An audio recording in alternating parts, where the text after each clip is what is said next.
익산 일빛교회 장권능 목사입니다. 자, 오늘 정말 4월달 여러 가지 사건 사고도 많았고 또 말 그대로 잔인한 달이라고 할 정도로 나라적으로 또 세계 정세적으로 또 지난주 부활절에도 저 멀리 스리랑카에서 테러가 일어나가지고 성당에서 교회에서 또 호텔에서 하나님께 예배하는 그곳을 테러가 일어나서 253명인가요? 많은 사람들이 숨지고 500명 이상의 사상자가 난 이런 아픔에 4월을 안고 이제 5월을 어쨌든 희망 가운데 가정의 달을 기다리는데 하나님의 은혜가 우리 사랑하는 성도들 심령 속에 가정 속에 이 나라 이 민족과 전 세계 위에 가득해지기를 주의 이름으로 축복합니다. 김경렬 선교사님이라고 냄새나는 예수라는 책을 쓰신 선교사님이 계십니다. 전남 시골 출신이시고 전남대학교를 졸업하셔서 총신대 대학원을 졸업하신 그런 선교사님이신데 어렸을 때에 어머님이 이 아이들을 키우다 보니까는 먹고 살기가 힘들으니까 풀빵 장사를 하는데 이걸로는 돈이 안 됩니다. 어떻게 하면 아이들을 대학까지 이 많은 아이들을 키울까 고민하다가 하면 안 되지만 그래도 자식들이 우선이니까 술 장사라도 해서 우리 아이들을 뒷바라지 하겠다 해서 술 장사를 합니다. 아이들이 학교에 가는데 친구들이 놀립니다. 좀 이렇게 그래서 그로 인해서 마음이 많이 상처를 받고 열등감이 생깁니다. 그걸 알지만 엄마는 아이들을 양육하기 위해서 할 수 없는 술 장사를 계속 해나갑니다. 그러는 중에 교회에 나가게 됩니다. 학교에 가도 친구들이 놀리죠. 막 여러 놀리는데 그래도 교회 가니까 저처럼 다 성도들이 술집 아들내미라고 놀리지도 않고 더 이뻐해주고 기특하다고 사랑해줍니다. 하나님의 사랑이 이런 거구나 깨달아가면서 오직 예수님을 위해 살겠다고 고백을 합니다. 그렇게 해서 이제 신학대학원을 갈 때 어머님이 하루는 아들을 불러서 이야기합니다. 나는 교회가 뭔지도 모르고 예수가 뭔지도 모르지만 우리 아들이 그래도 하나님을 섬기는 목사가 되겠다고 그러는데 내가 우리 아들 앞길을 막으면 안 되지. 앞길을 막으면 안 되잖아요. 실수한다. 부모가 자식들 앞길을 막으면 안 되잖아요. 아들 이기는 부모 없다고. 아들이 그처럼 기도했던 기도가 소원 응답되어서 술집을 때려칩니다. 그리고 하나님을 열심히 섬기는 그런 믿음의 사람으로 서갑니다. 그런 사랑을 알기에 신학대학교 가서 공부를 열심히 했습니다. 히브리어를 얼마나 열심히 하고 헬라어를 열심히 했는지 우리나라 최초로 해외에서 공부를 해가지고 내위기서에 박사학위를 받을 정도로 아주 공부를 열심히 했습니다. 대학원을 졸업하고 이제 더 큰 대학 교수가 되고 훌륭한 사람이 되기 위해서 유학을 가려고 다 준비하고 있습니다. 어느 날 하나님의 특별한 은혜가 임했습니다. 잠을 자는데 환상 중에 하나님이 나타나셔가지고 유학 가려고 하는 길을 가로막습니다. 그리고 어디로 가라고 그러냐면 남아공 아프리카 우리 금요철회 때 참석하신 분들 아시죠? 그 오지로 하나님이 선교사로 가라고 명령을 하십니다.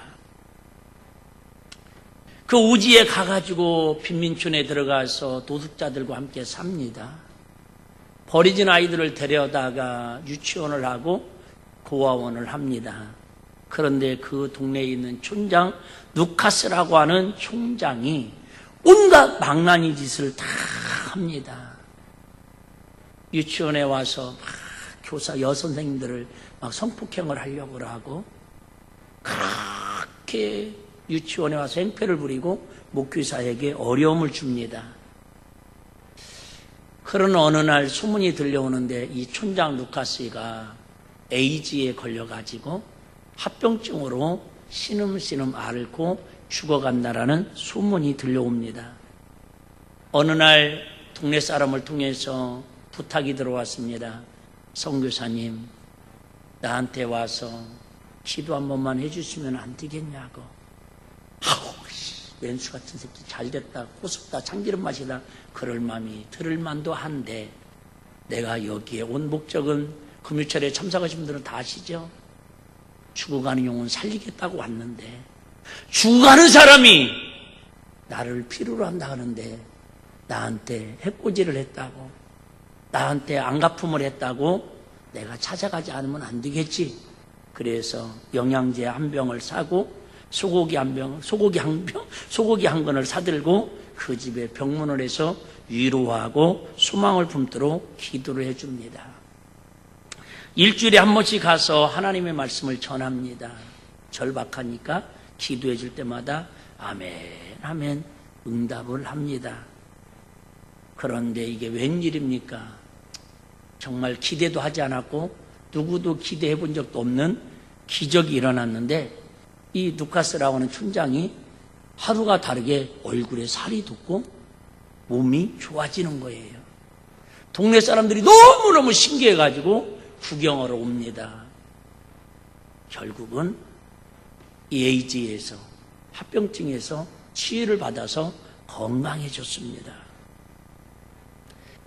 교회에서 봉사하는, 찬양으로 섬기는 딸이 찾아와서 막 눈물로 선교사님 감사해요.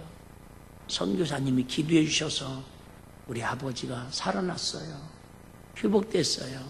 선교사님 말씀이 아니야.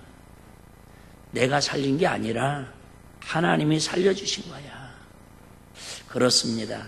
하나님은 아무리 악한 자라도 회개하고 은혜를 받고자 할 때 반드시 은혜를 베푸시는 분이 바로 하나님이십니다. 다시 한번 두 주먹 불끈 주고 옆 사람하고 이렇게 인사합니다. 은혜를 받자. 시작. 은혜를 받자. 은혜를 받자. 여러분, 성경이 무슨 책이냐? 하나님께서 하나님의 자녀들에게 은혜를 베푸신 사건들을 기록한 책이 바로 성경책입니다. 자, 그러면 은혜가 도대체 뭘까? 이 은혜가 얼마나 좋으면 뭔 뜻인지도 모르고 저쪽 동네에서는 막 길거리마다 막 원당 앞에다가 자꾸 뭐라고 써놔서 현수마다가 모든 것이 은혜입니다. 뭔가 알 것 같은가 봐. 은혜가 좋은 걸 알긴 아는가 봐. 신앙생활하면서, 성경에 믿음 생활하면서 가장 중요한 단어 딱 한 단어만 뽑으라면 십자가일 수도 있고 예수님일 수도 있고 사랑일 수도 있고 부활일 수도 있잖아요. 하나님 나라도 들 수 있고. 그런데 이 모든 것보다 가장 중요한 단어 딱 한 단어만 꼽는다면 그 단어는 바로 은혜라고 하는 단어예요. 왜요? 은혜 속에 이 모든 것이 다 포함되어 있습니다. 은혜. 은혜가 뭘까? 절대자께서 그 신민들에게, 그를 믿는 자들에게 값없이 주시는 선물이 바로 은혜예요. 그러니까 은혜는 뭐라고요? 절대자인 하나님께서 하나님을 믿는 사람들에게 베풀어 주시는 뭐라고요? 선물.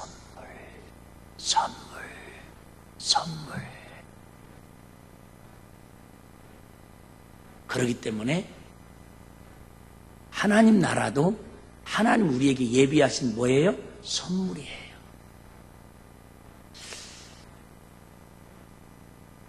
은혜 받으면 살고 은혜 떨어지면 죽어요. 천국을 무엇으로 가느냐? 하나님의 은혜로 가는 거예요. 다른 거 다 잃어버려도 하나님의 은혜 잡으면 그 사람은 행복할 수 있습니다. 성경은 하나님이 하나님의 자녀들에게 베푼 은혜의 사건을 기록한 책이 바로 성경책입니다. 오늘도 마찬가지예요. 뭐로 오셨어요? 잘생긴 목사님 얼굴 보러 왔죠. 뭐. 땡. 그래요. 뭐로 오셨어요? 은혜 받으러 오셨어요. 자, 은혜는 선물로 생각하면 좋죠. 선물은 한 번만 받으면 좋아요. 1년에 두세 번 받으면 좋아요. 조금만 기다리면 또 나가지 않아요? 1번. 한 번만 받으면 좋겠다. 2번. 1년에 두 번 받았으면 좋겠다.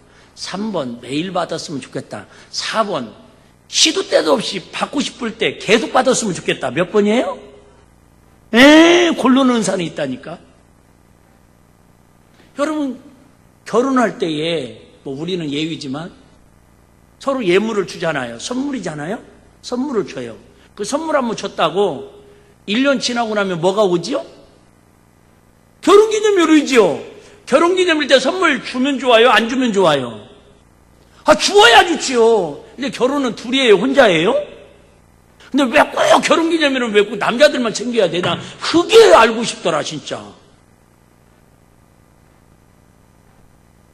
여자분들이 결혼기념일 안 챙기는 건 당연한 거고, 남자들이 안 챙기면 뭐 애정이 식었느니, 사랑하는 고백이 뭐 어쩌느니, 뭐, 왜들 그러니.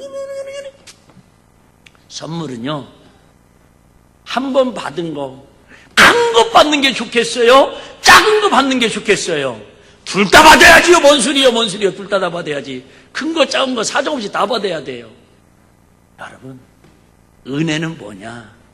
말 그대로 선물인데, 가장 큰 은혜는 예수님이 나를 위해서 십자가에 빌려 죽으시고 부활하시고 그분의 자녀로 삼으시셔서 우리에게 하나님 나라를 선물로 주셨다는 사실이 할렐루야.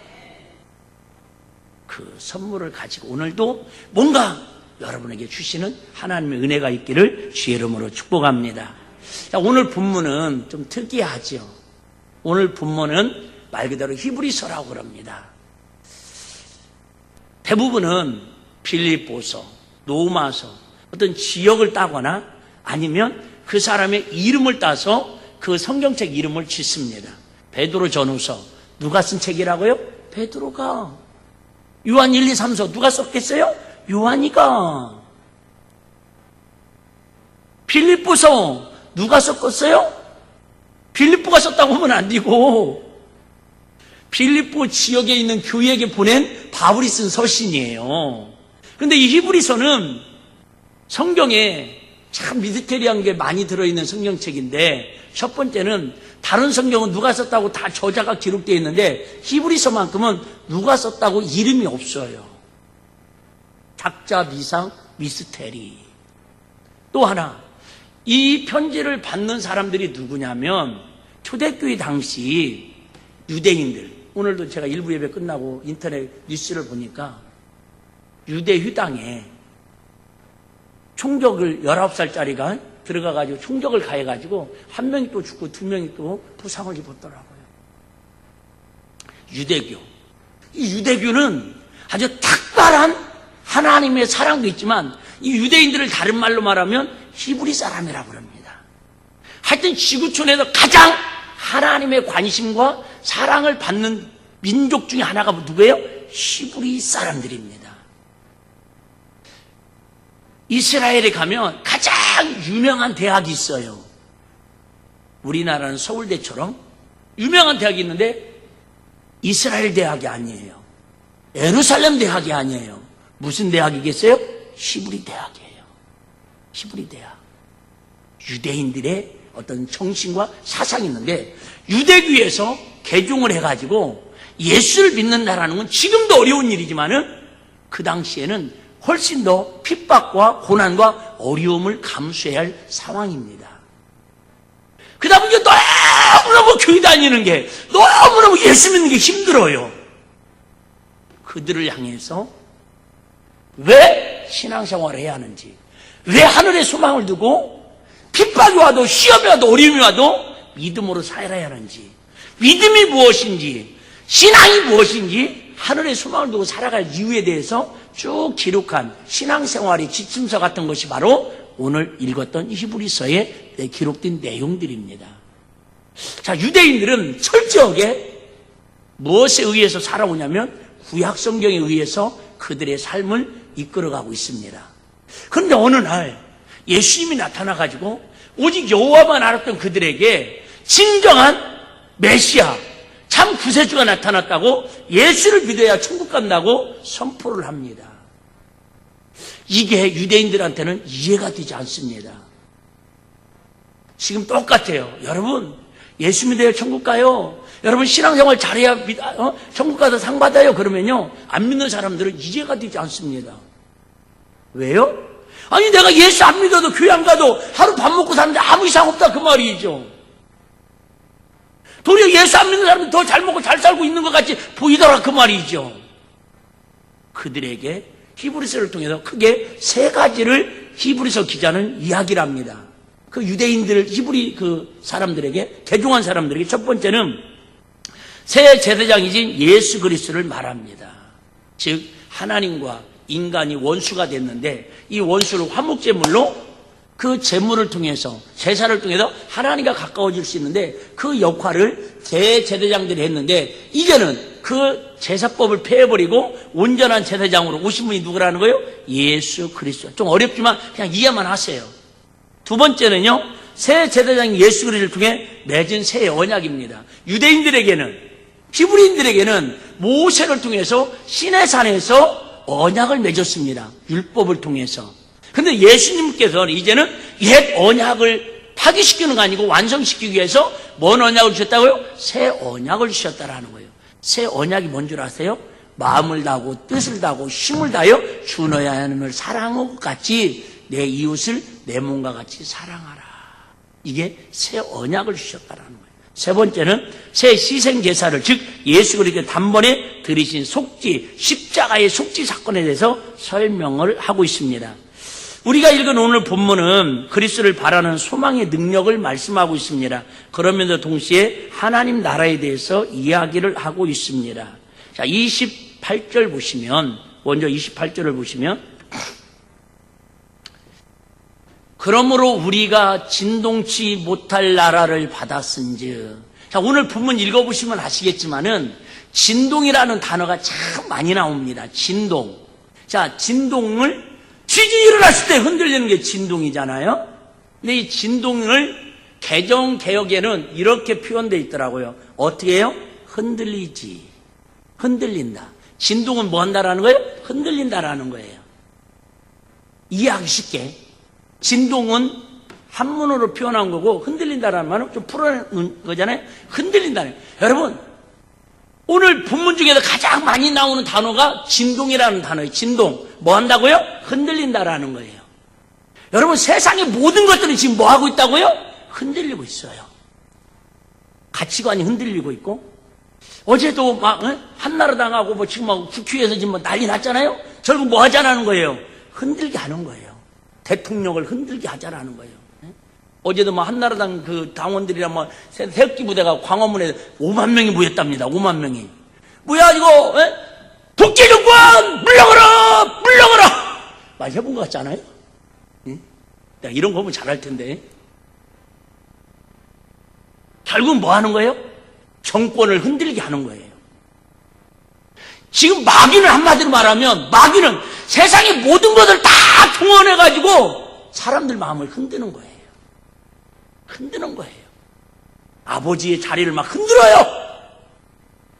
어머니의 자리를 막 흔들어요. 교회에서 쥐해준 권위를 막 흔들어 붙여요. 교회에서 서로 간에 막 마음들을 막 흔듭니다.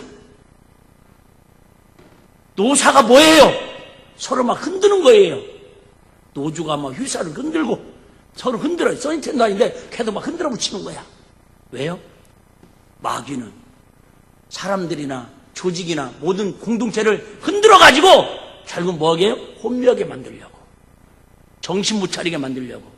흔들면 뭐 하는 거예요? 떨어뜨리는 게 목적이에요. 여러분, 어렸을 때 여러분 다람쥐 살면서 쥐 말고 다람쥐 잡아본 사람 있어요? 우리는 다람쥐를 아주 잘 잡습니다. 지금은 못 잡았겠지만. 점심 때 이렇게 밥 먹고 나서 밥이라고 할 것도 없잖아요. 어부이 뭐 먹으니까 이미 2귀, 3귀 때 다 먹었잖아요. 그럼 점심 때 할 일이 없으니까 우리 산에 올라가고 다람쥐를 잡습니다. 여러분 상수리 나무 있잖아요. 상수리 알아요? 뭘 알아요? 성경 위에는 알지 않기로 작정하신 여러분들이십니까? 다람쥐를 어떻게 잡냐면 밑에 아름들이 조그마한 나무를 같이 이렇게 우리가 그저 안고 있습니다. 그리고 나서 저처럼 날씬한 애가 올라가가지고 막 나무를 흔듭니다. 그러면 다람쥐가 툭 떨어져갖고 정신을 잃습니다. 그때 가서 잡아다가 교실에다 갖다가 우리가 키우고 그럽니다. 다람쥐 잡는 방법은 뭐 하는 거라고요? 흔드는 거예요. 여러분 지금 정치권이나 연예인들이나 전부 뭐예요? 흔들잖아요. 흔들어도 뭐 하는 거예요? 떨어뜨리는 게 목적이에요. 실족해서 어디로? 지옥까지 끌고 가는 게 마귀의 목적이다 그 말이에요. 그래서 지난주도 말씀드렸죠. 너희는 견고하여 흔들리지 마며 믿음의 확신을 가지고 신앙생활을 하라는 거예요. 할렐루야. 마귀는 어떻게든지 오늘도 여자의 마음 갈 때처럼 우리를 막 흔들려고 만들어요. 오늘도 흔들린 분들 많이 있었잖아요. 아유, 날짜도 굴시굴시라고 삭신도 쑤시는데 아유, 굳이 교회를 가야 하는가? 마음을 막 흔들어요. 이 시간도 마찬가지예요. 고개를 막 흔들어. 눈꺼풀을 흔들어. 재미없는데? 오늘 귀 안 들려오는데? 막 흔들어요. 왜요? 뭐 못하게? 은혜 받지 못하게. 마귀가 제일 무서운 사람! 은혜 받는 사람. 마귀가 제일 좋아하는 사람! 은혜 안 받고 흔들리고 있는 사람. 몇 사람은 누구? 한번 물어보셔요. 은혜가 되십니까? 시작. 흔들리고 계십니까? 부스러라 금수라 흔들리지 말라는 거죠. 마찬가지예요. 오늘은 다시 한번 28절 빨리 읽겠습니다. 그러므로 우리가 흔들리지 못할 나라를 받았은지. 여러분 나라도 막 흔들리잖아요. 지진이 일어나 흔들리는 게 아니라 저기 어디 베네수엘라 거기도 막 지금 막 흔들리고 있잖아요. 온 나라가. 스리랑카도 막 폭동이 일어나고 테러가 일어나고 막 흔들리고 있지 않습니까? 지진이 아니라 나라가 막 혼돈하고 있다 그 말입니다. 제일 흔들리는 나라가 지금 어디겠어요? 저 우리 사랑하는 북한 동포들 막 정체성이 지금 흔들리고 있지 않습니까? 그런데 우리는 흔들리지 말할 이유가 어떤 나라를 받았다고요? 흔들리지 않는 나라를 받았다라는 거예요. 그 나라가 어떤 나라라고요? 하나님 나라. 어느 나라? 하나님 나라. 어느 나라? 세상 모든 나라는 정치나 본질이나 정체성이 맨날 흔들립니다. 여러분 자리가 맨날 흔들립니다. 회사 사장님 자리도 맨날 불안불안 흔들리고 부장님 과장님 언제 쫓겨날까 흔들립니다. 그런데 영원히 흔들리지 않는 나라가 있는데 그 나라가 어느 나라고요? 하나님 나라를 이미 저와 여러분들은 내 안에 모시고 우리는 죽어도 영원히 변치 않는 그 하나님 나라를 받은 걸 믿으시길 바랍니다요. 자, 하나님 나라는 변치 않고 흔들리지 않는 그 나라를 받았은즉 뭐를 받자? 은혜를 받자. 은혜를 받자. 여러분, 은혜를 받아야 할 이유가 수만 가지가 있어요. 하여튼 은혜만 받으면 인생 행복, 불행 끝이에요. 은혜만 받으면 인생 행복, 불행 끝이에요. 그런데 우리는 은혜가 떨어지면 쌀독에 쌀 떨어진 것보다 더 불안해져요. 아니, 더 악해져요. 그런데 신기해요. 감옥에 갇혀 있어도 내일 먹을 떼거리가 없어도 하나님의 은혜가 부어지면요. 얘기했잖아요. 유학으로 가서 정말 출세하고 성공하고 그런 길을 가려고 하는데도 하나님의 은혜가 임하니까 빈민촌에 가서 오지에 가서 그 하나님의 사랑으로 행복하게 살고 있더라 그 말이에요. 우리 좀 이따 말씀드리도록 하겠습니다. 근데 오늘 말씀은 25절에 보니까 무엇으로 시작하냐면 이 시대와 똑같이 하나님의 경고로 시작하고 있습니다. 너희는 삼가 말하신 자를 거역하지 말라. 땅에서 경고하신 자를 거역한 너희가 피하지 못하였거든.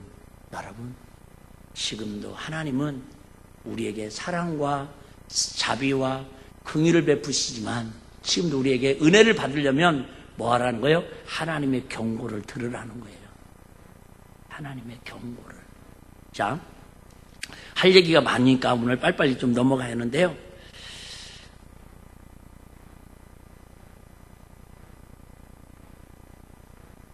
바울처럼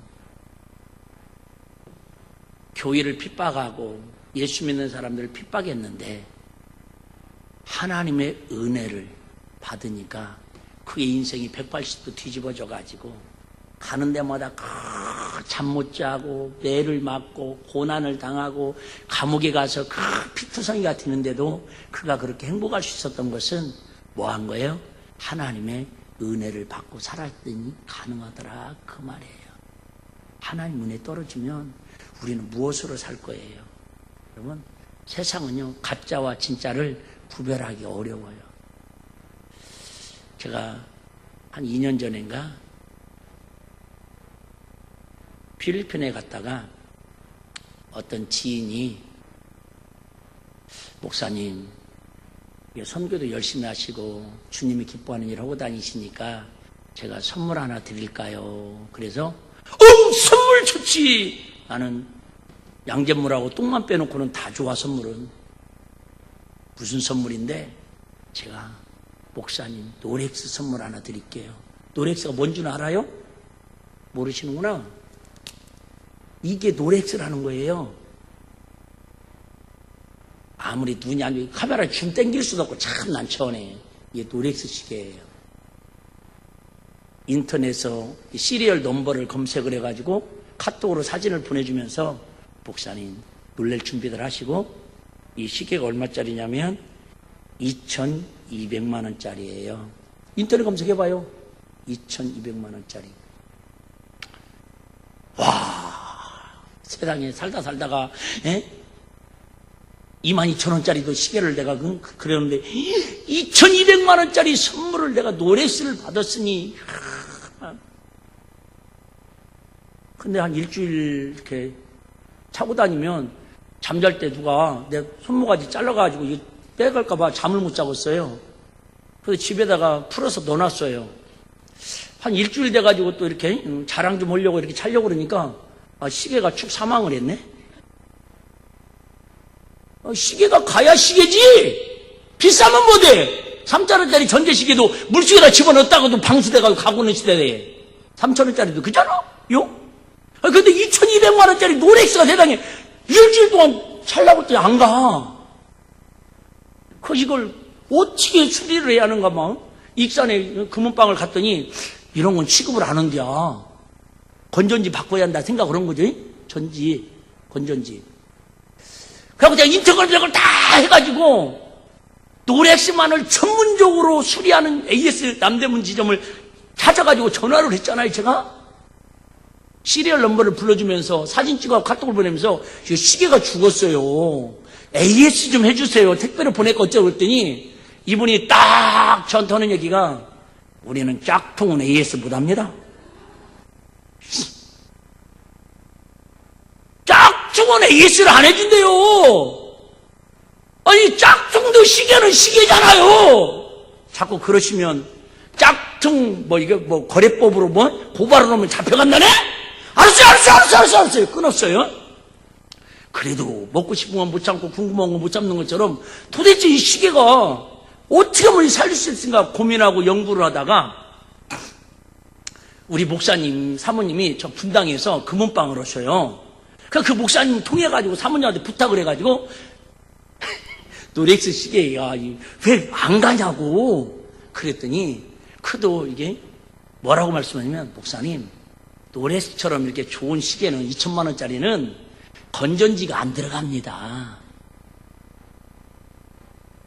또 여러분 시계 건전지 들어간다 안 들어간다 그러지 마시고 이 시계는 그런다고 건전지가 안 들어간대요. 그러면 왜 안 가요? 그랬더니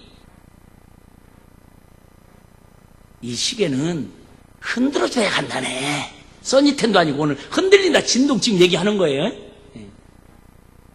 흔들어주면 흔들어주면 가요. 지금 갈까요? 안 갈까요? 잘 가고 있어요. 11시 43분 정확하잖아요? 잘 가고 있습니다. 그런데 그래도 내가 또 본 노렉스 그 홈페이지 들어가가지고 영어로 된 걸 어떻게든 해가지고 번역해갖고 알아봤더니 24시간 정도에서 48시간 정도 시계를 그냥 가만히 놔두잖아요. 흔들지 않고 가만히 놔두면 이게 알아서 죽는 게 노렉스라네. 이런 걸 왜 차고 다니는가 이해가 안 돼. 3,000원짜리 전자시계는 죽지도 않아. 밤낮으로 야광까지 불빛도 들어오는데 이 불빛도 낮에 봐도요 어두침침하고 보이지도 않아. 내가 무슨 말씀을 드리려고 하는지 아시겠죠? 여러분, 짝퉁 같은 진짜가 있고 진짜 같은 짝퉁이 있어요. 근데 여러분, 일반적으로 봐서는요, 이게 짝퉁인지 진품인지 전혀 구분이 될까요? 안 될까요? 안 된다니까요. 안 돼요. 시리얼은 뭐 다 있고요. 진짜 같다니까. 이게요, 본점에서는 2,200만 원 가는데 면세점에는 800에서 900 정도 가더라고요. 내가 알아보니까. 아니, 나 시계 사달라는 얘기가 아니고 사주는 거 안 받겠다는 얘기도 아니고 그냥 저는 오늘 뭔 얘기하는 거죠? 짝퉁과 진품을 얘기하는 거예요. 잘 들어보셔봐요. 여러분, 우리 예수 믿는 사람들이 짝퉁이 너무 많아요. 근데 난 지금도 의문이에요. 제가 이거 좀 고민 더 해볼 거거든요. 짝퉁하고 진품하고 차이가 뭘까? 여러분 무슨 차이라고 생각하십니까? 숙제 한번 내드릴게요. 숙제 안 해와도 제 절대 뭐라고 않고 종아리 안 때릴게요. 점수도 안 매길게요. 과연 짝퉁과 진품의 차이는 뭘까요? 시간 잘 간다니까요. 시계 잘 맞는다니까요. 느낌도 좋다니까요. 홈페이지 들어가 보라니까 똑같은 시계 2,200만 원 올라와 있다니까요. 짝퉁과 진품의 차이가 과연 뭘까? 많은 사람들이 교회를 다니고 있어요. 많은 사람들이 예수를 믿고 은혜를 받았다고 그래요. 그런데 흔들으면 살아나는 노레스 시계처럼 안 흔들으면 죽어 있는 것처럼 짝퉁과 진품을 구별할 수가 없어요. 진짜와 가짜의 차이는 내 안에 하나님의 은혜가 있느냐 없느냐 차이인 줄로 믿으시기를 바랍니다. 하나님의 은혜가 있는 사람은 어스름한 거지같이 살아도 어스름한 몸이 아파서 세상에 그 안찬호 선교사님은 26살에 탄광에서 막장에서 이러다가 갱이 무너져가지고 죽기 직전에 그 안두 집사님이 전도해가지고 자기는 죽고 그 사람 26살짜리 살려낸 거야. 그래서 자기도 나름대로 꿈이 있었을 텐데 담임 목사님이 신학교 대학원도 졸업도 하기 전에 그냥 하루아침에 케냐로 가, 아프리카로 가, 그 말에 순종해서 갔더니 세상에 지금까지도 마사이주 그 오지에 전기도 들어오지 않는 곳에서 살고 있다고 하잖아요. 근데 여러분, 그분을 누가 불쌍하다고 불행하다고 그렇게 정죄하고 손가락질할 사람이 누가 있을까요? 여러분, 불편이 불행은 아니라는 거예요. 내가 말하는 것도 지금 쉬운 거 아시죠? 불편이 불행한 건 아니래요. 시작. 불편이 불행한 건 아니래. 그래요. 고난을 받는다고 그 마음의 행복도 빼앗기는 건 아니다. 그 말입니다. 30년 동안 전기도 들어오지 않는 수도도 없는 그곳에서 뭣도 없냐면 시계도 없대요. 동네 전체에 시계가 하나도 없고 집에 선교사님만 하나 이렇게 차고 다니는 거야. 그런 곳에서 30년 동안 하루에 한 끼밖에 안 먹는 그들과 버려진 아이들 데려다가 고아원에서 키우는 아이들만 70명이 넘는다고 하잖아요. 그런데 유무적으로는 허스름하고 겉으로 볼 때는 정말 보잘것없는 것 같지만 그 안에 뭐가 있으니까? 하나님의 은혜가 있으니까, 하나님의 은혜가 있으니까 그 마음속에 얼마나 당당하고 그 삶이 얼마나 행복하고 그가 얼마나 하나님 나라를 이루고 흔들리지 않는 하나님 나라를 통해서 정말로 이번에도 10,000개 교회 이상이 같이 단일 기도회를 드렸는데 얼마나 많은 사람들이 도전을 주고 마음의 소망을 품게 해주냐 그 말이에요. 여러분, 다른 거 다 기억 안 나도 하나님 은혜 받으면 끝나요. 하나님 은혜 없으면 죽어요. 하나님 내 평생에 하나님의 은혜가 떠나가지 않게 하시고 날마다 시마다 분마다 여러분 은혜라고 하는 것은 하나님 주시는 선물이지만 누가 그러면 은혜를 받을 수 있느냐? 먼저 무엇 때문에 우리는 하나님의 은혜를 날마다 받아야 하냐면 다시 아까 말씀 정리합니다. 세상 건 다 흔들려요. 근데 하나님의 나라만 흔들리지 않아요. 저도 여러분 맨날 흔들려요. 이 사람이 이 말하면 흔들리고 저 사람이 저 말하면 흔들리고 막 흔들려요.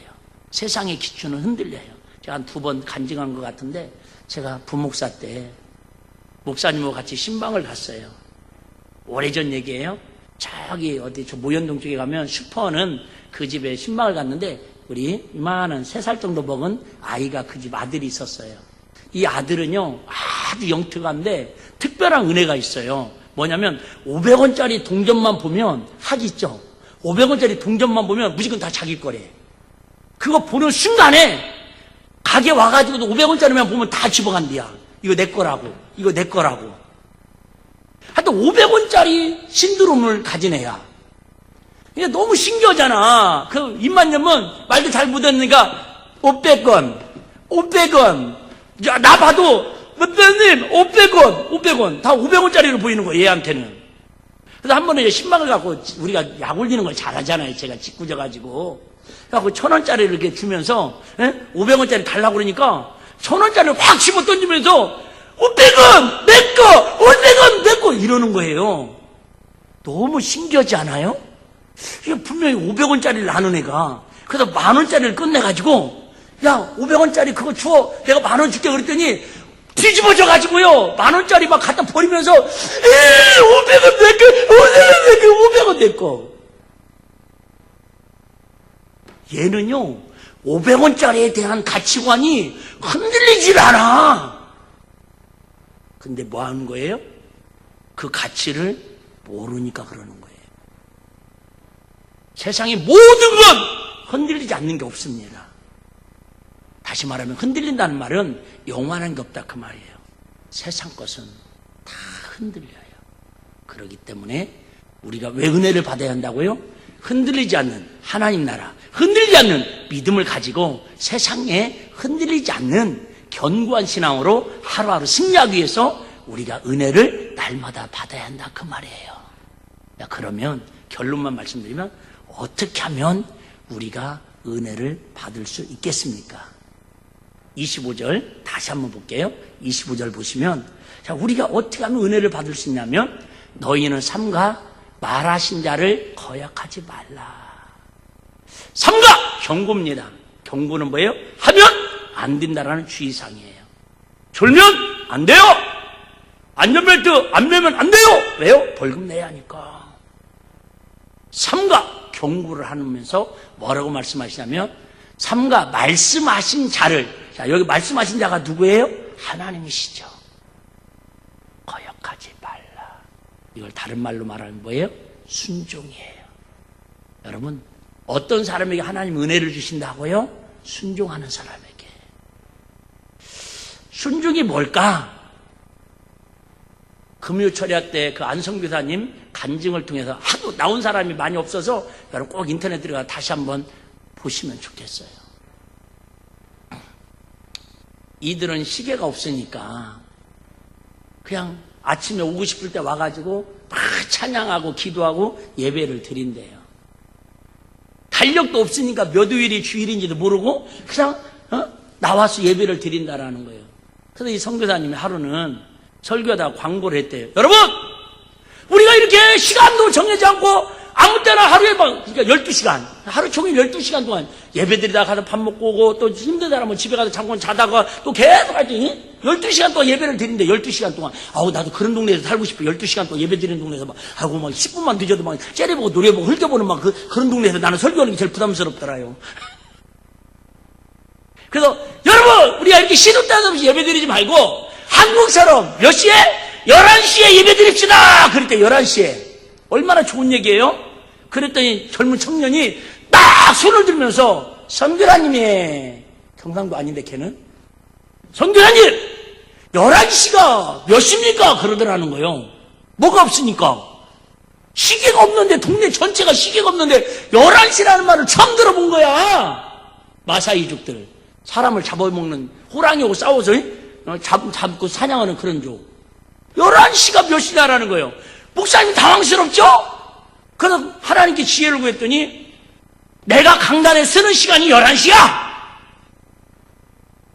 내가 강단에 서는 시간이 11시래.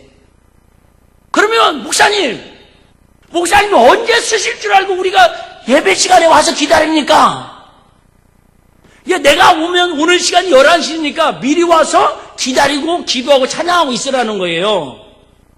그럼 언제 목사님 오시는 걸 어떻게 아십니까? 청년이 계속 물은 거에 똑똑하잖아요? 그러니까 목사님 당황스러우니까, 해 뜨면 오면 돼! 해 뜨면 집에서 왜? 거기는요, 3시간씩, 4시간씩 걸려도 교회로 와야 한다라는 거예요. 먼 데는 3시간 이상. 이렇게 전기가 있는 것도 아니고 밤에는 예배 못 드려. 간단해. 안 보이니까. 전기도 없어요. 시계도 없는데 무슨 전기가 있겠어요. 수도도 없는데. 교회도 이렇게 없어요. 나무 밑에도 그냥 예배를 드리는 거예요.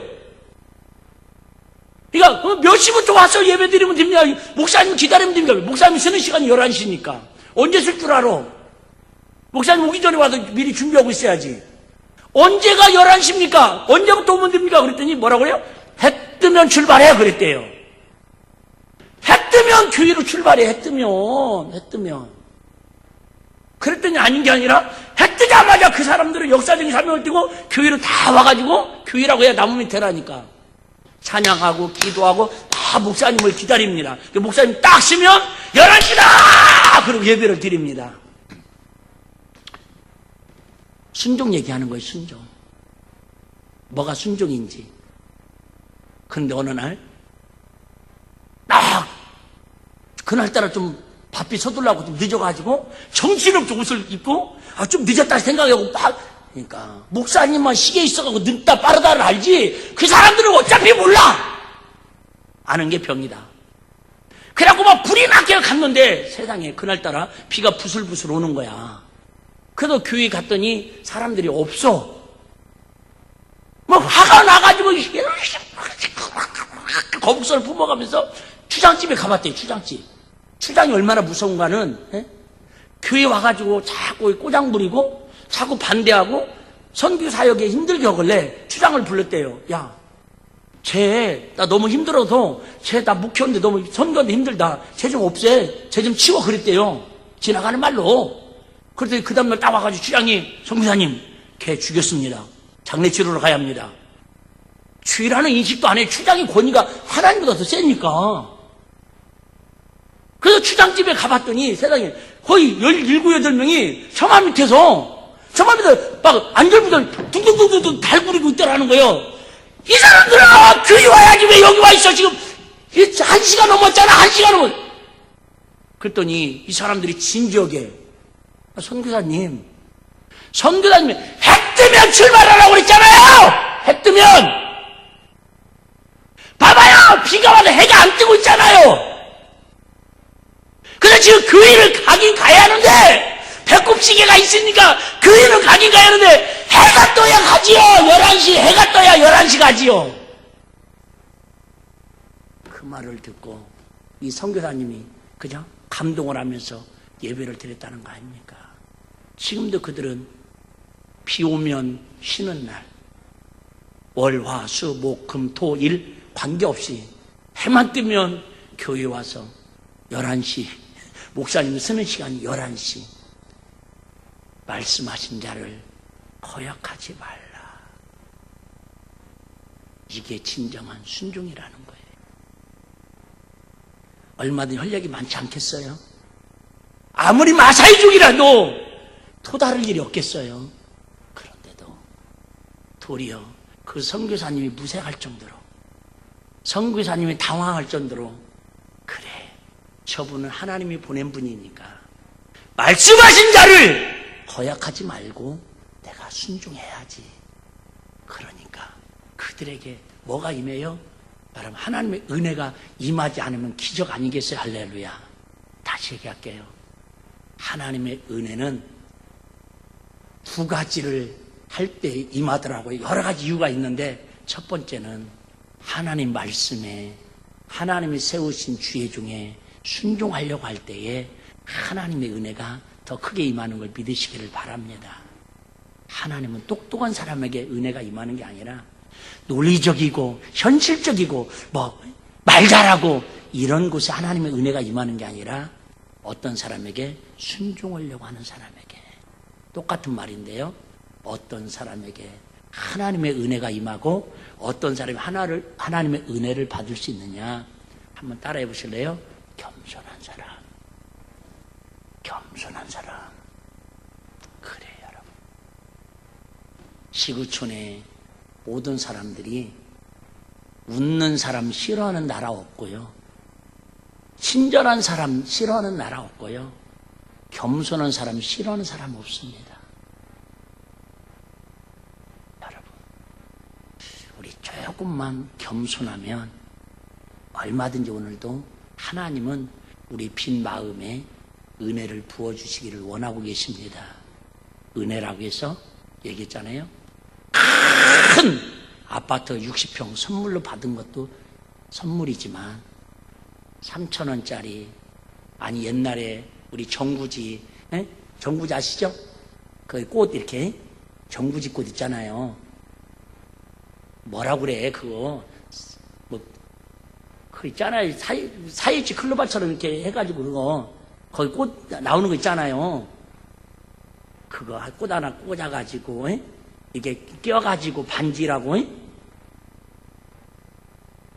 토끼풀? 그 토끼풀은 촌에서 하는 얘기고 좀 네이크로바는 꽃이 안 피는데 그 정구지에는 꽃이 피어. 있어. 주정수 이사님은 알아. 이따 물어봐. 그 네이버 검색해가지고.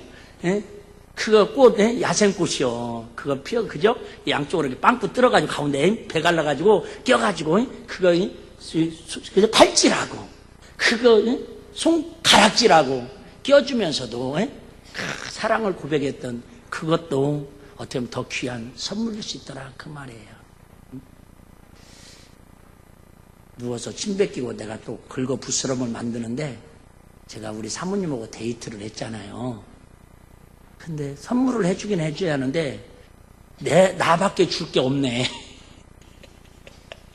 근데 나는 내가 소중한데 그거 별로 귀하다고 생각을 안 하는 것 같아 내가 볼 때. 그래서 어떻게 하면 가난뱅이 전도사가 선물을 해줄 수 있을까 그러다가 도남동에 이렇게 쉽게 말하면 뭐랄까 이렇게 선물 코너 있잖아요. 니아가에서 파는 거 머리핀 같은 거 이런 거 있잖아요.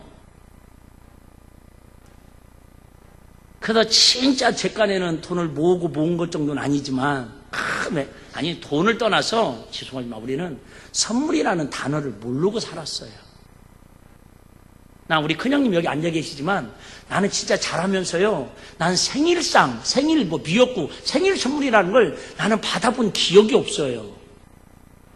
난 진짜 예수 믿고 나서 또 조심스럽다. 또 다음 달에 제 생일이더라고요. 아니 전도사도 됐는데 교회에서 막 전도사님 생일이라고 케이크를 사주질 않나? 여선교회에서는 세상에 나 전사 때 그때 몇 년 전, 20년 전인데 세상에 냉장고를 사주더라니까? 여선교회에서 얼마나 불쌍해 보였으면. 자, 예수 믿으니까요. 예수님 자체가 선물인데 왜 이렇게 적응이 안 된다니까 난 지금도. 그러니까 제가 선물이 돈이 없어서도 그러겠지만은 한 번도 선물이라는 걸 누구한테 해본 적도 없고 받아본 적도 없는 거야. 보고 배운 게 있어야지. 그래도 큰맘 먹고 선물을 하겠다라는 생각 자체가 큰 용기가 필요한 거예요. 남자들은 항상 고마워요, 사랑해요, 당신 없으면 못 살아요. 여기까지 무게 항상 올라와 있다니까. 여기서 이게 안 나가는 것뿐이지요. 남자들 맞지요? 아이. 근데 내가 머리핀을 거금 3,000원을 주고 사가지고 그걸 해서 비닐을 포장을 해갖고 줬어요. 아마 모르긴 몰라도 내가 우리 선생님한테 선물해줬어요. 뭘 해줬겠어요. 근데 다른 얘기는 안 하고 그보다 더 큰 것도 해준 기억은 있거든요. 사실은 본인은 기억 안 해도. 그런데 어쩌다 한 번씩 그 얘기를 하더라고. 내 20년 동안 2번인가 하더라고. 그래요, 여러분. 큰 것만 선물이 아니라 결론이에요. 내가 사랑한다고 고백할 수 있는 가족이 있는 자체도 선물이고요. 우리 할머니들 미안해. 또 실수. 우리 흰머리 누님들 일찍 나오시면 내가 꼭 손잡고 같이 기도해 드리는데, 여러분, 교회 나와서 예배 드리는 자체가 가장 큰 은혜고 하나님 주신 선물에 오늘 하루가 선물 아니겠어요? 할렐루야. 이미 우리는 어떤 선물을 받았으니 하나님 나라, 그 나라가 어떤 나라라고요? 흔들리지 않는 하나님 나라를 받았으니 우리 하나님 나라를 가진 사람답게 세상 것으로 흔들릴 수는 있죠, 당연히.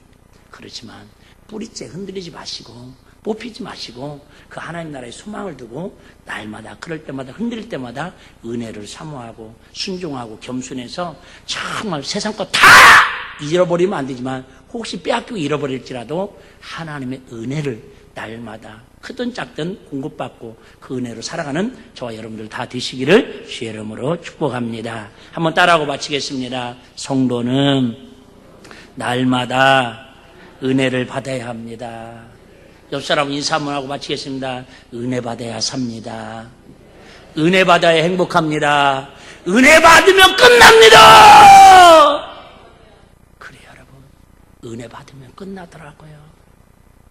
건강 문제도, 질병 문제도, 돈 문제도, 사람 문제도, 어떤 문제도 은혜 받으면 그 안에 해답이 있더라고요. 할렐루야. 은혜가 풍성한, 은혜가 가득한 여러분 성도님들 10년과 가정과 우리 일빛교회 이 나라 이 민족이 되시기를 주의 이름으로 축원합니다.